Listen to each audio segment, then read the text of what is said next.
두 아들이라는 제목으로 하나님 말씀 전하겠습니다. 여러분 참새 시리즈 혹시 기억나시나요?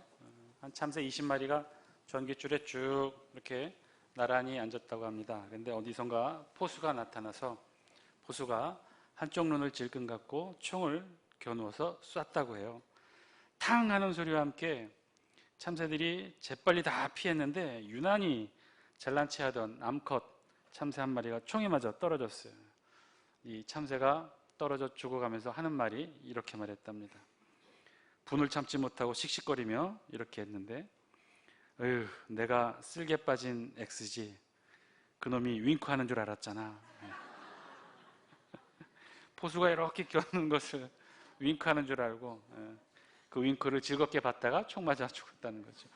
착각이죠. 여러분, 착각이 무엇인가요? 무엇을 착각이라고 합니까? 사전의 뜻으로 보면 어떤 사물이나 사실을 실제와 다르게 지각하거나 인식하는 걸 착각이라고 하는데요. 말은 좀 그렇지만 우리 실제로 보면 많이 착각하죠. 이 착각에는 그래서 착시와 착오 두 가지 개념이 있는데, 착시는 우리도 많이 경험했을 거예요. 사진 한 장 보여주실래요? 여러분, 이게 뭐라고 생각하시나요? 옆모습인가요? 정면의 앞에 반에 해당하는 모습인가요? 옆모습 같기도 하고 앞모습 같기도 하고. 두 번째 사진 보여주실래요? 이런 거죠. 저게 뭘까요? 여인의 얼굴의 모습인가요? 아니면 둥지를 찾아 날아오르는 새의 모습인가요? 뭐 어떻게 보든 이런 게 소위 이제 말하는 착시죠. 충분히 잘못 볼 수가 있어요. 우리 눈은 시각적 정보는 그래서 제한이 되어 있는데요. 이렇게 잘못 볼 수는 있어요. 그런데 진짜 중요한 건 뭐냐면 착오랍니다. 착오는 법률적인 개념인데요. 표시에 나타난 의사와 진위가 일치하지 않음을 표의자 자신이 알지 못하는 경우. 야, 말이 진짜 어렵네요. 그러니까 한마디로 얘기하면 그렇다고 착각해서 아예 믿어버리는 경우예요. 어떤 경우냐? 뭐 말보다는 이런 그림이 여러분들에겐 더 설명이 쉬울 것 같습니다. 세 번째 그림. 고양이가 거울을 보면서 자신을 뭐라고 본 거예요? 지금 사자라고 생각하는 거예요. 완전히 착각한 거죠. 그렇게 믿어버린 거예요. 저게 착오입니다. 재미있는 그림이나 이제 유머를 통해서 살펴봤지만 이 자리에 앉아 계신 여러분 어떻습니까? 여러분들은 혹시 착각하지 않으시나요? 살면서 착각해 보신 적 없으신가요? 여러분 어떠신가요? 사실 오늘 우리 본문은요, 우리에게 바꿔 얘기하면 이 도전을 우리에게 주고 있어요. 이 질문을 우리에게 주고 있어요. 혹시 우리 착각하고 있지 않는지, 우리가 우리 스스로를 다른 사람으로 착각하며 살아가고 있지 않는지 오늘 본문이 우리에게 알려주고 있습니다. 우리가 이 질문을 가지고 오늘 본문을 다시 한번 살펴보며 은혜 얻기를 원합니다.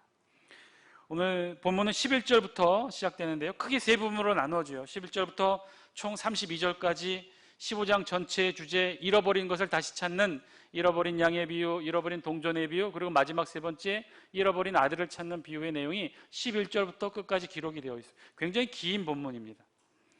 그런데 이 본문 11절부터 32절까지는 크게 세 부분으로 나눌 수가 있는데요.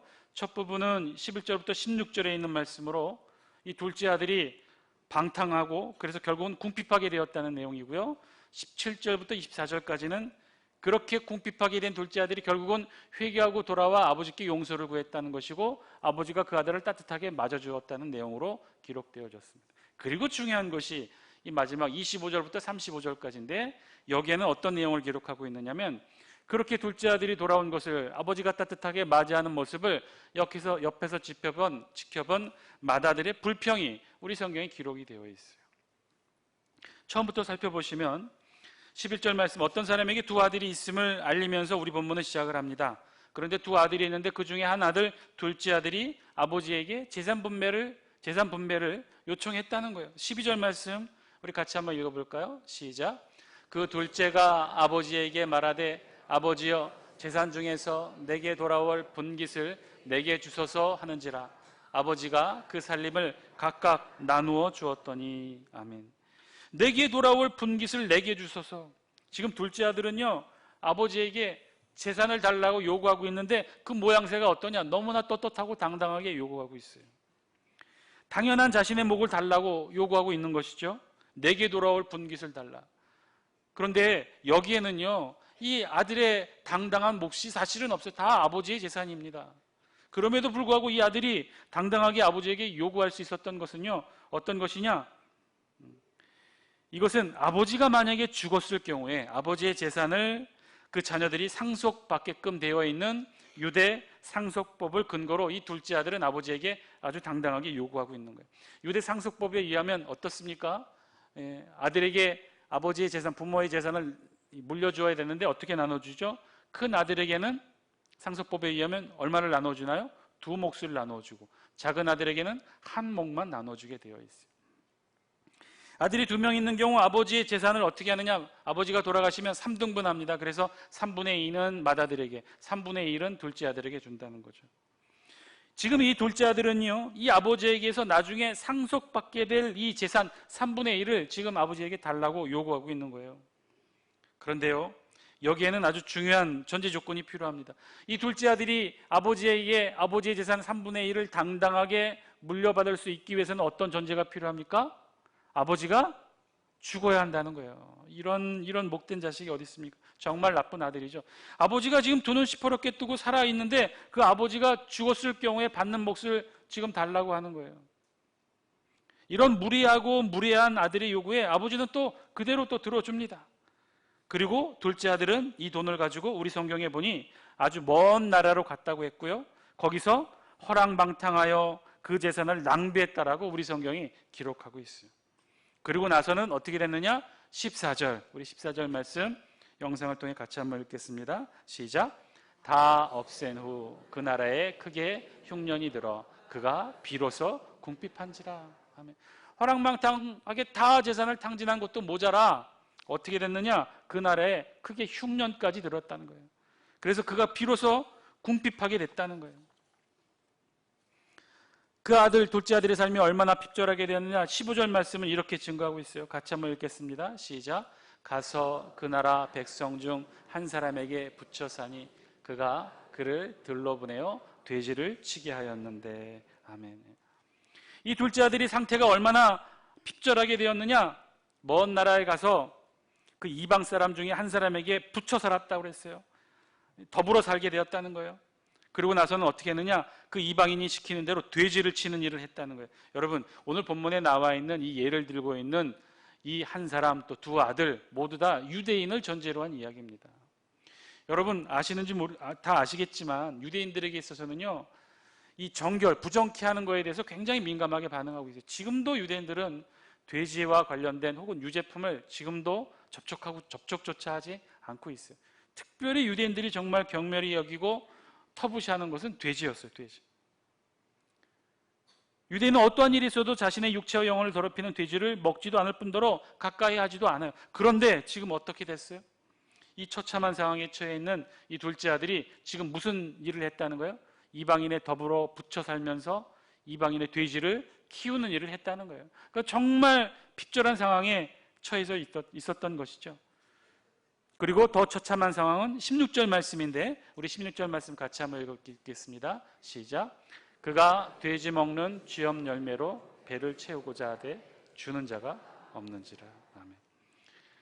더 처참한 상황은 돼지를 키우는 일을 하는 것조차도 정말 유대인으로서는 정말 참기 힘들고 어려운 상황이었음에도 불구하고 너무나 배가 고픈 나머지 지금 무엇을 먹으려고 했던 거예요?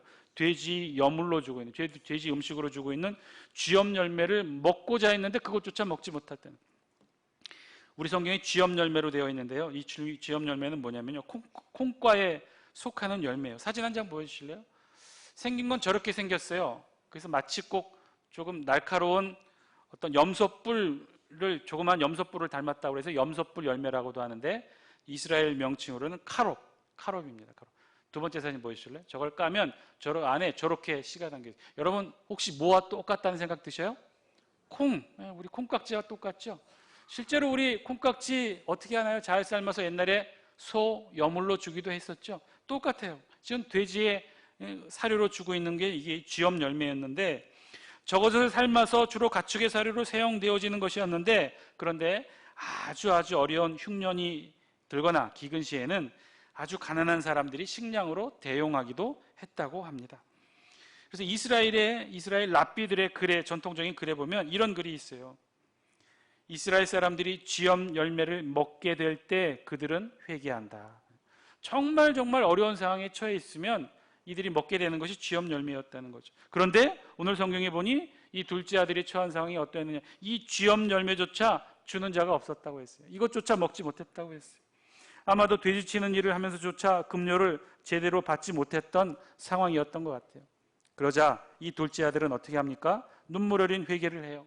급기야 마음을 고쳐먹고 이제 집으로 돌아가 아버지께 가려고 결심합니다. 그리고는 아버지를 만나면 이렇게 회개하고 용서를 빌리라 다짐하며 마음속으로 연습합니다. 그 내용이 18절, 19절에 기록이 되어 있어요. 우리 같이 한번 영상을 통해 읽겠습니다. 시작. 내가 일어나 아버지께 가서 이르기를 아버지, 내가 하늘과 아버지께 죄를 지었사오니 지금부터는 아버지의 아들이라 일컬음을 감당하지 못하겠나이다. 나를 품꾼의 하나로 보소서 하리라 하고. 아멘. 결심을 하고는 이제 아버지께 가려고 해요. 그리고 아버지를 만나면 내가 이렇게 회개와 용서를 구하리라 라고 다짐을 하죠. 세 가지를 준비했어요. 첫 번째는 내가 하늘과 아버지께 죄를 지었습니다. 제가 잘못했습니다. 죄를 고백하고. 그리고 두 번째는 지금부터는 아버지의 아들이라 일컬음을 감당치 못하겠습니다. 나는 더 이상 이제 아버지의 아들이라 일컬음을 감당치 못하겠습니다. 그러니 어떻게 해요? 나를 품꾼의 하나로라도 받아주옵소서. 이게 지금 아들이 회개하면서 작정하고 마음속에 다짐해서 아버지를 만나면 내가 이렇게 용서를 구하리라 다짐했던 세 가지 내용이에요. 그리고는 아들은 결심하고 집으로 돌아오죠. 그리고 아버지를 만납니다. 우리 성경 20절 말씀 우리 같이 한번 본문을 통해 읽겠습니다. 20절 시작. 이에 일어나서 아버지께로 돌아가니라. 아직도 거리가 먼데 아버지가 그를 보고 측은히 여겨 달려가 목을 안고 입을 맞추니. 아멘. 아버지께 돌아갔는데요, 먼 발치에서 아버지가 먼저 봤어요. 그리고는 달려와서 목을 안고 입을 맞추었다고 합니다. 돌아오는 아들의 모습을 발견한 아버지는요, 내장이 녹는 듯한 안타까움으로 아들을 향해 달려간 것이에요. 그리고 아들을 맞은 거예요.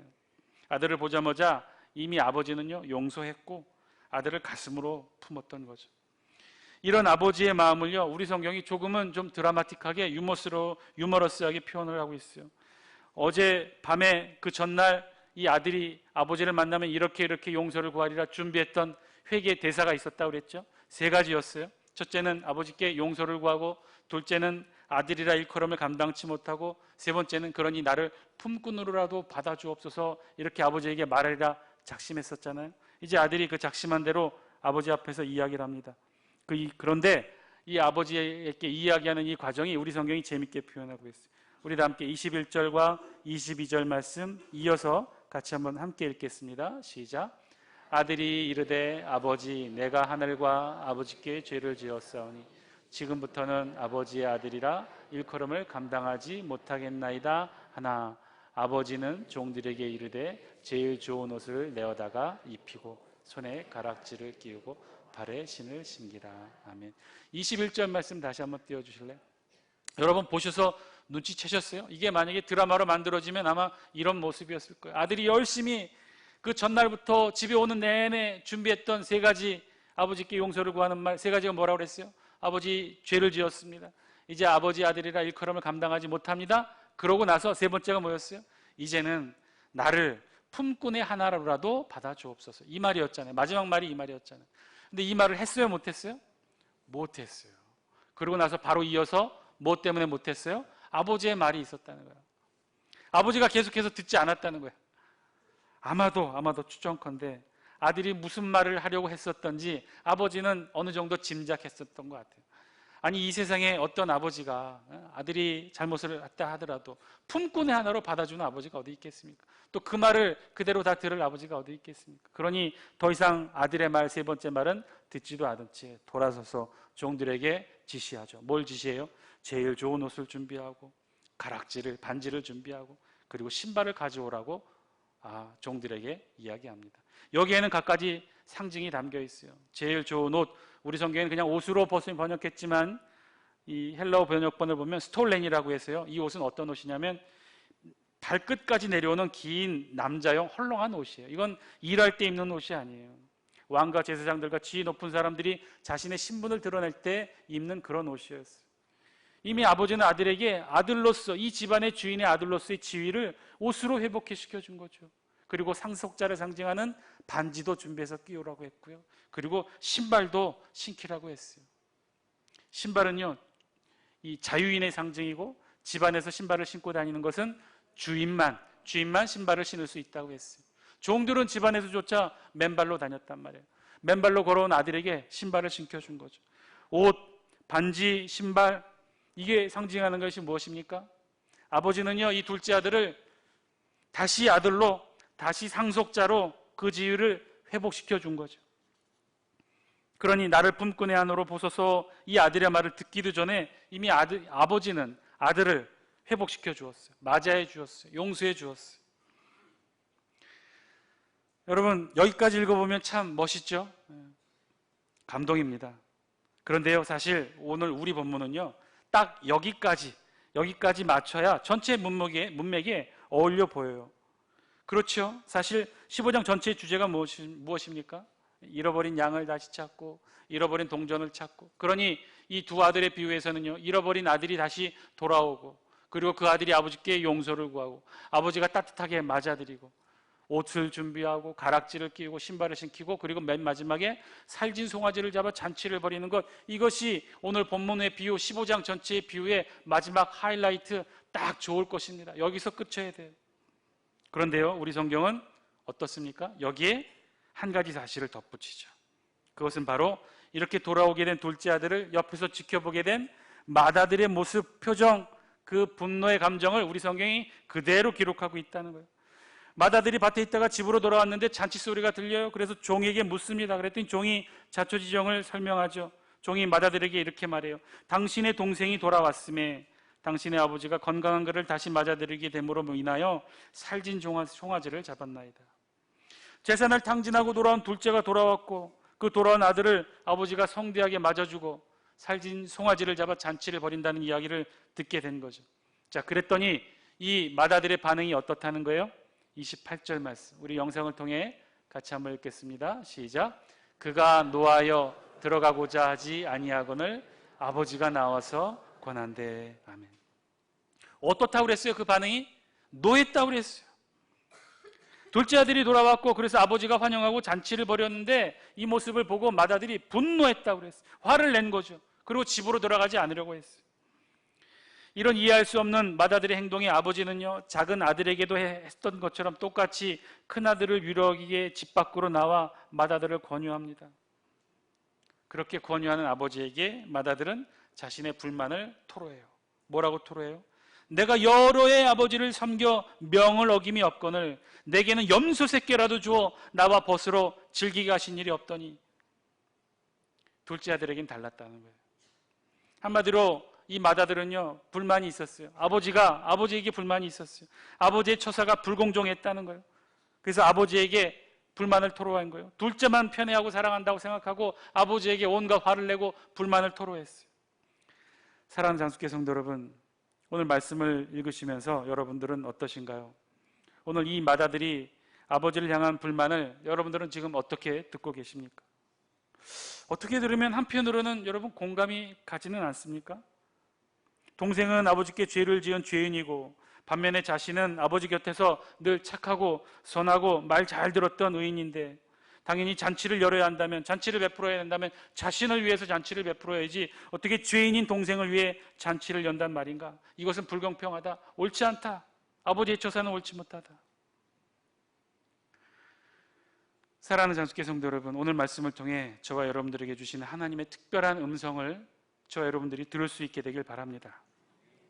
오늘 누가복음 15장 전체의 주제는요, 사실 이 뒷부분에 있는지도 모르겠어요. 잃어버린 양의 비유, 잃어버린 동전의 비유, 잃어버린 아들을 다시 찾은 비유, 모두가 사실은요, 이 비유의 마지막에는요, 이 맏아들의 이야기를 우리 예수님은 전하고 싶으셨던 것인지도 몰라요. 이 맏아들의 불만, 맏아들의 반항, 왜 이렇게 맏아들이 불만을 갖게 되었는지, 왜 이렇게 맏아들이 아버지에게 반항하게 되었는지. 여러분, 오늘 본문을 끝까지 자세히 읽어보면요, 사실은 조금 이상하고 어색해야 돼요. 왜 그러느냐? 오늘 전체의 주제, 잃어버린 것을 다시 찾는 주제의 말씀에 이 맏아들의 이야기는요, 어울리지 않아요. 그리고 더 이상한 것은요, 무엇이 더 이상하냐면 결국 그렇게 어색하게 맏아들의 이야기를 기록한 우리 성경은요, 결국 그 맏아들이 다시 집으로 돌아와 잔치에 참여하게 되었는지, 마음을 열어 동생을 맞이하게 되었는지, 다시 아버지와 화해했는지 우리 성경은 이에 대해 아무런 언급이나 기록이 없어요. 오히려 오늘 본문의 뉘앙스를 잘 살펴보면 32절 말씀, 아버지의 책망의 말씀으로 끝을 맺고 있죠. 우리 32절 말씀 같이 한번 읽어볼까요? 시작. 이 내 동생은 죽었다가 살아났으며 내가 잃었다가 얻었기로 우리가 즐거워하고 기뻐하는 것이 마땅하다 하니라. 아멘. 모든 정황으로 미뤄볼 때 이 비유에서 맏아들은요, 아버지의 권고를 받아 그 잔치에 다시 참석했을 가능성이 거의 없어 보여요. 오늘 여러분, 진짜 이 누가복음 15장에 진짜 숨어있는 주제는 뭘까요? 그것은요, 이 마지막에 예수님이 맏아들을 통해 이야기하고자 하신 거예요. 우리 좀 힘드시겠지만 불편하더라도 15장 1절과 2절 말씀 우리 영상을 통해 같이 한번 읽어볼까요? 15장 1절과 2절입니다. 영상이 준비가 안 됐다고 합니다. 여러분 성경책 한번 보시겠어요? 15장 1절과 2절. 오늘 본문 15장의 비유의 이야기의 시작의 배경이 되고 있는 말씀인데요. 15장 1절 2절 함께 읽습니다. 시작. 모든 세리와 죄인들이 말씀을 들으러 가까이 나오니 바리새인과 서기관들이 수군거려 이르되 이 사람이 죄인을 영접하고 음식을 같이 먹는다 하더라. 아멘. 15장 말씀은요, 이 1, 2절 말씀을 시작하고 이 1, 2절 말씀의 배경이 되어서 나머지 비유의 말씀을 시작한 거예요. 상황의 말씀이 어때요? 예수님께 세리와 죄인들이 나왔어요. 말씀을 들으러 예수님께 나왔어요. 예수님이 그들과 함께 말씀을 나누고 음식을 같이 먹는 것을 보시고 주변에 있던 바리새인과 서기관들이 예수님을 향해 수군거렸다는 거예요. 비난했다는 거예요. 예전 성경에는 원망하였다고 이렇게 표현하고 있어요. 이 사람이 죄인을 영접하고 음식을 같이 먹는다. 우리 성경에 이 사람이라고 번역했지만 이 사람이란 뜻은요, 예수님을 랍비나 선생으로 묘사한 것이 아니기 때문에 이 양반이, 이 친구가, 이 사람이 폄하하여 낮추는 부르는 그런 이름이에요. 바리새인과 서기관이 예수님을 향해 이렇게 비난했다는 거예요. 분노의 감정을 표현했다는 거예요. 마치 누가 똑같습니까? 오늘 본문의 비유에 나와 있는 맏아들처럼, 맏아들이 아버지를 향해 분노의 감정을 표출했던 것처럼 이 바리새인과 서기관들이 그랬다는 거예요. 그 모습을 보자 우리 예수님이 15장에서부터 쭉 잃어버린 양의 비유, 잃어버린 동전의 비유, 잃어버린 아들의 비유, 이 비유를 말씀하셨던 거죠. 그러니 15장 전체의 말씀의 진짜 주제는 이들을 향한, 바리새인과 서기관들을 향한 예수님의 말씀이 진짜 주제의 말씀이었던 것이죠. 사랑하는 장수교 성도 여러분, 오늘 말씀을 통해 우리 자신도 함께 비추어 보기를 원합니다. 여러분 말씀 다 읽으셨어요. 두 아들의 비유를 다 보셨어요. 여러분 두 아들을 읽고 나니 이 두 아들 중에 여러분들은 여러분 스스로가 어디에 해당한다고 생각하십니까? 이제 막 돌아온 둘째 아들에 여러분들이 해당한다고 생각하십니까? 아니면 그런 둘째를 바라보면 분노하고 미워하고 그런 둘째를 맞아 잔치를 베푸는 아버지를 향해 분노하는 맏아들과 같다고 생각하십니까? 우리 마음 같아서는 심정적으로 우리 모두 둘째 아들이기를 소망하죠. 그래서 우리 아버지가 멀리서부터 달려와 나를 안아주고 입 맞추고 나에게 제일 좋은 옷으로, 반지로, 신발로, 살진 송아지로 잔치를 열어 우리를 맞아주는 그런 둘째 아들. 무슨 죄를 지어도 재산을 다 탕진하고 성경 표현처럼 허랑방탕하게 생을 보내도 그래도 언제든지 아버지께 돌아오면 버선발로 달려나와 우리를 맞이해주고 입 맞춰주고 용서해주시는, 그래서 우리의 지위를 회복해주시는 그런 둘째 아들. 여러분 그런 둘째 아들 같다고 생각하십니까? 착각이에요. 착각. 여러분 착각입니다. 앞에서 사진으로 보여드렸던 것처럼 고양이 앞에 사자의 모습을 한 걸과 똑같은 그런 상황이라는 거예요. 심각한 착각이에요. 저와 여러분들은요 이미 둘째 아들에서 첫째 아들로 그 지위를 이미 획득했어요. 이미 오래전에 두 팔 벌려 우리를 맞아주시는 아버지 품에 하염없이 우리는 맏아들로서의 권위와 지위를 이미 누려왔어요. 저와 여러분들은요 그래서 신앙에 있어서는 맏아들입니다. 여러분 그걸 착각하지 마세요. 부인하지도 마세요. 우리는 이미 맏아들이 되었어요. 이미 하나님이 우리에게 모든 것을 주셨어요. 이미 우리는 모든 것을 누리고 있어요. 31절 말씀 우리 같이 한번 읽겠습니다. 시작. 아버지가 이르되 예 너는 항상 나와 함께 있으니 내 것이다 내 것이로되. 아멘. 아버지와 함께 있는 우리는요 이미 누렸어요. 하늘의 은혜를 누렸고 말씀으로 누렸고 축복도 다 우리 누렸어요. 우리 이미 다 가지고 있어요. 그래서 저와 여러분들은요 둘째 아들이 아니라 맏아들이라는 거예요. 오직 우리에게 없는 것이 있다면 그것이 무엇일까요? 그것은요 오늘 본문에 나와 있는 것처럼 맏아들이 가지고 있지 못했던 것, 즐거워하고 기뻐하는 것. 아버지 곁에 둘째가 돌아왔을 때 그것을 보고 옆에서 함께 아버지와 함께 즐거워하고 기뻐하는 것, 그것이 없었던 것이죠. 다 함께 우리 32절 말씀 같이 한번 읽겠습니다. 시작. 이 내 동생은 죽었다가 살아났으며 내가 잃었다가 얻었기로 우리가 즐거워하고 기뻐하는 것이 마땅하다 하니라. 아멘. 우리가 즐거워하고 기뻐하는 것이 마땅하다 하니라. 우리가 하늘에 계신 하나님 아버지와 함께 죽었다가 다시 살아난 동생 탕자 그를 아버지와 함께 즐거워하고 기뻐하는 것, 그것이 마땅하다는 거예요. 그것이 맏아들로서의 당연한 본분이자 소명이라는 거예요. 오늘 본문은요 우리에게 그것이 없음을 말씀해주고 있어요. 2000년 전 예수님께서 바리새인과 서기관을 꾸짖으시며 하셨던 말씀처럼 오늘 본문을 통해 지금 이 시간 우리 하나님은 저와 여러분들에게 그것이 없음을 또다시 꾸짖으시며 말씀하시는지도 모르겠어요. 사랑하는 장수교 성도 여러분, 오늘 본문을 통해 우리가 누구인지, 우리의 존재 이유가 무엇인지 다시 한번 깨닫는 저와 여러분이 되시길 바랍니다. 우리가 이 땅에 존재하고, 우리 이 장수교회가 이 땅에 존재하고, 우리가 이 장수지역에 살아가는 진짜 이유, 하나님 아버지와 함께 죽었다가 다시 살아 돌아오는 둘째를, 탕자를 같이 즐거워하고 기뻐하는 것, 그것이 우리 장수교회가, 저와 여러분이 이 땅에 남아있고 존재하는 이유인 줄 믿습니다. 오늘도 이 땅 장수지역에는요 쥐염 열매조차 먹지 못해 핍절해 있는 수많은 영혼들이 있어요. 그들이 죽게 살아 돌아오기를 우리 하나님 아버지의 심정으로 우리도 같이 함께 즐거워하고 기뻐하기를 하나님이 저와 여러분들에게 원하고 계신다는 거예요. 그것이 저와 여러분들이 장자된 맏아들이 된 하나님이 저와 여러분들에게 바라고 소명하고 원하시는 것들이라는 거죠. 우리의 존재의 이유, 장수교의 존재의 이유, 바로 거기에 있습니다. 만약에 우리가 그것을 감당하지 못하면 맏아들로서 성경에 있는 맏아들처럼 그것을 기뻐하지 못하고 그것을 즐거워하지 못하고 오히려 하늘에 계신 하나님 아버지께 불만을 토로한다면 언제든지 우리는 본문의 바리새인과 서기관이 되겠죠. 책망받는 맏아들이 되겠죠.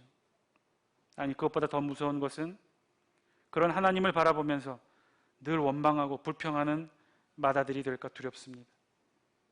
내가 여러 해 아버지를 섬겨 명을 어김이 없거늘 내게는 염소 새끼라도 주어 나와 내 벗으로 즐기게 하신 일이 없더니. 이렇게 하나님 앞에 불평하지 않는 저희 모두가 다 되기를 주의 이름으로 간절히 축원드립니다. 기도하겠습니다.